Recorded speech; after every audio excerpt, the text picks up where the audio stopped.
Je m'appelle Isabelle Van Brabant, pianiste professionnelle. J'ai été renversée par une trottinette électrique le 17 mai dans un jardin public à Paris. Aujourd'hui, j'ai une double fracture du bras droit, arrachement osseux, différentes complications qui font que je ne sais pas du tout si je retrouverai ma main pour jouer. Bonjour, je m'appelle Arnaud Kielbaza.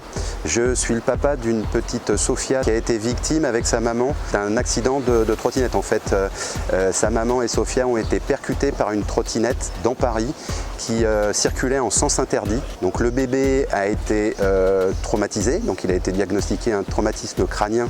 Notre petite aurait pu tout simplement mourir sur l'accident. Je suis Nadège Dalougine, chorégraphe, et j'ai été moi-même victime d'un très grave accident dû à la négligence d'élus également.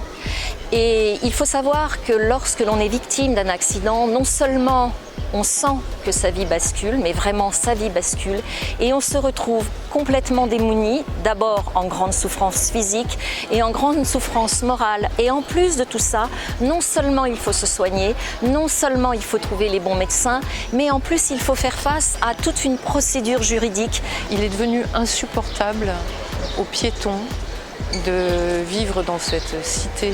Les trottoirs qui étaient auparavant réservés aux piétons sont maintenant empruntés par tous les deux roues, motorisés ou non, qui sont lancés à toute vitesse, qui zigzaguent et se forcent un passage. Même les passages piétons ne sont plus du tout sécurisés, puisque la mairie a accordé des licences pour que les véhicules puissent passer au rouge. Donc nous sommes aujourd'hui dans un espèce de capharnaüm, une anarchie, où personne ne fait respecter la loi existe, et on finit par monter les gens les uns contre les autres. On monte les automobilistes contre les vélos contre les scooters contre les trottinettes contre les piétons. L'association est née en fait d'une grande colère.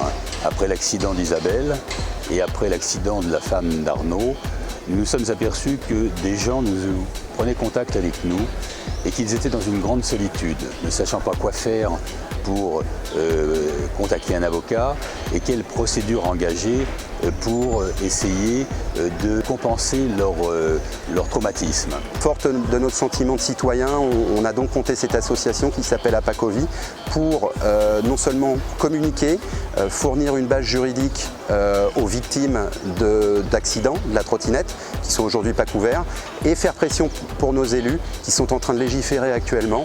Un gros groupe d'avocats spécialisés dans les accidents corporels a pris contact avec nous justement pour essayer d'aider toute personne ayant un traumatisme et ne sachant pas comment opérer au niveau du droit et au niveau des poursuites à engager contre soit la ville, soit un tiers lorsqu'il existe. Et c'est vrai qu'un des buts de notre association est également d'aider les victimes à trouver un chemin de façon à leur faire gagner un peu de temps et du coup en gagnant un petit peu de temps, gagner en énergie et gagner aussi en rassurance et savoir que l'on est entouré, savoir que l'on n'est pas seul. C'est une des choses fondamentales qui va permettre à la personne de se reconstruire. Et on espère vraiment que cette association va pouvoir et fédérer les victimes et fédérer tous ceux qui ne veulent pas de victimes. Parce que dans cette association, on ne veut pas de victimes, ni du côté de ceux qui utilisent les trottinettes, ni de ce côté de ceux qui sont blessés par les trottinettes.